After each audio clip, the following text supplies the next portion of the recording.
Welcome to Rajitha's art and craft. ഇന്ന് ചെറിയൊരു ladies bag stitch ചെയ്യുന്നത് എങ്ങനെയെന്ന് നോക്കാം. അതിനായിട്ട് ജൂട്ടിൻ്റെ ഒരു ക്ലോത്ത് ഇവിടെ എടുത്തിട്ടുണ്ട്. ഇതുപോലെ ഇങ്ങനെ രണ്ടായി മടക്കിയിടാം. അതിനുശേഷം ഒരു പ്ലേറ്റോ എന്തെങ്കിലും വെച്ച് റൗണ്ട് ഷേപ്പ് വരച്ച് ഇതുപോലെ കട്ട് ചെയ്തെടുക്കാം. ഇതുപോലെ ഒരു കവർ എടുത്തിട്ടുണ്ട്. സാധാരണ ക്ലോത്തിൻ്റെ കവറാണ്. ഇതും അതുപോലെ തന്നെ റൗണ്ട് ഷേപ്പിൽ കട്ട് ചെയ്തെടുക്കാം. ഈ റൗണ്ട് ഇതുപോലെ ഇങ്ങനെ അളന്നെടുക്കാം. 26.1 ഇഞ്ച് അളവാണ് കിട്ടിയിട്ടുള്ളത്. 16 ഇഞ്ച് നീളവും 5 ഇഞ്ച് വീതിയുമുള്ള ഇതുപോലൊരു പീസ് കട്ട് ചെയ്തെടുക്കാം.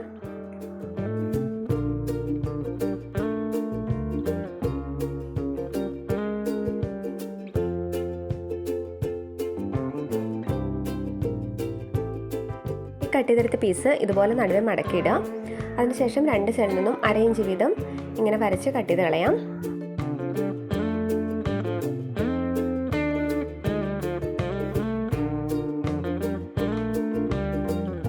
ഷേപ്പിൽ തന്നെ കവറിൻ്റെ പീസും കട്ട് ചെയ്തെടുക്കാം. 15 ഇഞ്ച് നീളവും 4 ഇഞ്ച് വീതിയുള്ള വേറൊരു പീസ് കൂടി കട്ട് ചെയ്തെടുക്കാം. ഇതേ അളവിൽ തന്നെ കവറിൻ്റെ പീസും കട്ട് ചെയ്തെടുക്കാം.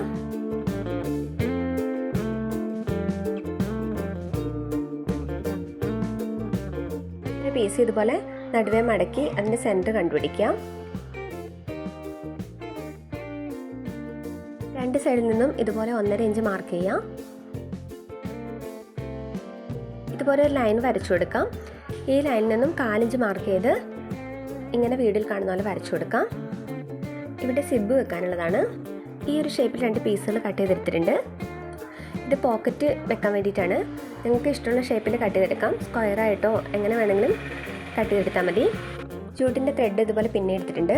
ഇത് ബാഗിൻ്റെ വള്ളിക്ക് വേണ്ടിയിട്ടാണ്.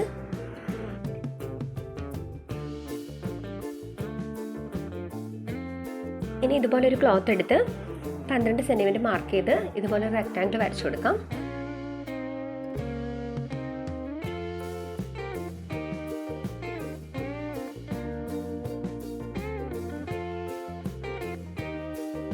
ഇനി ഇതുപോലെ നമ്മൾ വരച്ചിട്ടുള്ള ആ ഷേപ്പിലൂടെ തന്നെ സ്റ്റിച്ച് ചെയ്തെടുക്കാം. എന്നിട്ട് നടുഭാഗം ഈ വീഡിയോയിൽ കാണുന്ന പോലെ തന്നെ കട്ട് ചെയ്ത് 2 സൈഡിലും ഇതുപോലെ കട്ട് ചെയ്ത് കൊടുക്കാം. ഈ 2 പീസിലും റെക്റ്റാങ്കിൾ ഷേപ്പ് ഇതുപോലെ സ്റ്റിച്ച് ചെയ്തെടുത്തിട്ടുണ്ട്. ഇത് രണ്ടിലും ജൂട്ടിൻ്റെ പീസിൻ്റെ മുകളിൽ കവറിൻ്റെ പീസ് വെച്ചിട്ട് സ്റ്റിച്ച് ചെയ്തെടുത്തതാണ്. ഇനി ഇതുപോലെ മറിച്ചെടുത്ത് സൈഡിലൂടെ സ്റ്റിച്ച് ചെയ്ത് കൊടുക്കാം. ഇനി ചെറിയ ഷേപ്പിൻ്റെ മുകൾ ഭാഗത്തായിട്ട് ഒരു പീസ് വെച്ച് മടക്കി അടിച്ചു കൊടുത്തിട്ടുണ്ട്. അതുപോലെ തന്നെ ചുറ്റും ഒരു പീസ് വെച്ച് ഇതുപോലെ അടിച്ച് മറിച്ച് മടക്കി അടിച്ചു കൊടുക്കാം. ഇനി ഇതുപോലെ സിബ് അറ്റാച്ച് ചെയ്ത് കൊടുക്കാം.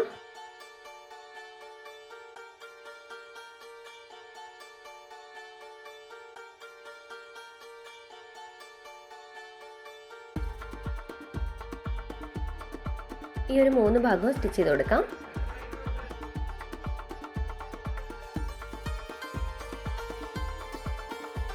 ഇതിൻ്റെ മുകളിൽ ജൂട്ടിൻ്റെ പീസ് വെച്ച് സ്റ്റിച്ച് ചെയ്തെടുക്കാം. ഇനി ജൂട്ടിൻ്റെ പീസെല്ലാം കവറിൻ്റെ ക്ലോത്തുമായിട്ട് സ്റ്റിച്ച് ചെയ്തെടുക്കാം.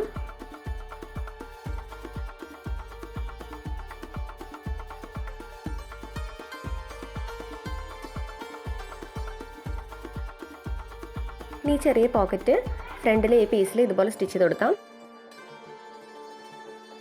ബാഗ് സ്റ്റിച്ച് ചെയ്ത് കഴിയുമ്പോൾ ഇതുപോലെയാണ് വരേണ്ടത്.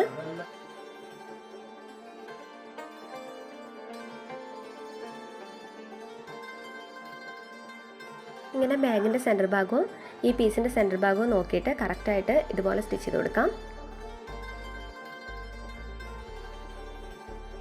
സിബ് വരുന്ന ഭാഗം മുകളിലാണ് വരേണ്ടത്. അത് മാറിപ്പോകാതെ നോക്കി സ്റ്റിച്ച് ചെയ്യാം.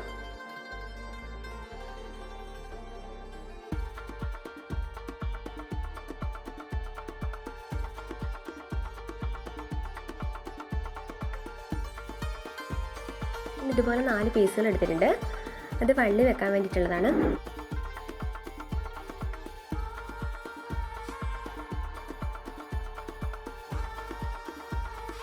ഈ ഒരു പീസ് ഇങ്ങനെ സെൻറ്ററിൽ വെച്ച് കൊടുത്തതിന് ശേഷം ഇങ്ങനെ സൈഡ് അടിച്ചു കൊടുക്കാം. ഇനി ഈ റൗണ്ട് ഷേപ്പ് കൂടി ഇതുപോലെ വെച്ച് സ്റ്റിച്ച് ചെയ്ത് കൊടുക്കാം. ഇനി മറിച്ചെടുക്കാം.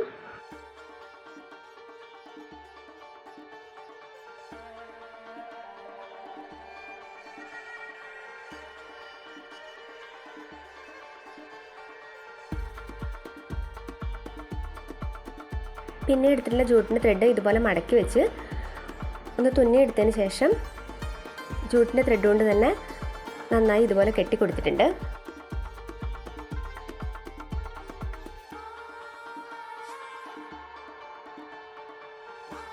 ഇനി ബാഗിൻ്റെ ഫ്രണ്ട് ഭാഗത്തായിട്ട് ഒന്ന് ഫാബ്രിക് പെയിൻറ്റ് ചെയ്ത് കൊടുക്കുന്നുണ്ട്.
ബാഗിൻ്റെ ഉൾഭാഗത്തെല്ലാം സ്റ്റിച്ച് ചെയ്യുന്ന ഭാഗത്തെല്ലാം ഇതുപോലെ കവറിൻ്റെ പീസ് ഇങ്ങനെ മടക്കി സ്റ്റിച്ച് ചെയ്തെടുത്തിട്ടുണ്ട്. ജൂട്ട് കൊണ്ട് മാത്രമല്ല ജീൻസിൻ്റെ പീസ് കൊണ്ടൊക്കെ നമുക്ക് ബാഗ് സ്റ്റിച്ച് ചെയ്തെടുക്കാൻ പറ്റും. ഇതൊരു വെൽവെറ്റിൻ്റെ ക്ലോത്ത് വെച്ചിട്ട് സ്റ്റിച്ച് ചെയ്തിട്ടുള്ള ബാഗാണ്. കുറേ മുമ്പ് സ്റ്റിച്ച് ചെയ്തിട്ടുള്ളതാണ്. അതുകൊണ്ട് ഇതിൻ്റെ ഫ്രണ്ടത്തെ ഭാഗങ്ങളെല്ലാം പോയിട്ടുണ്ട് കുറച്ച്.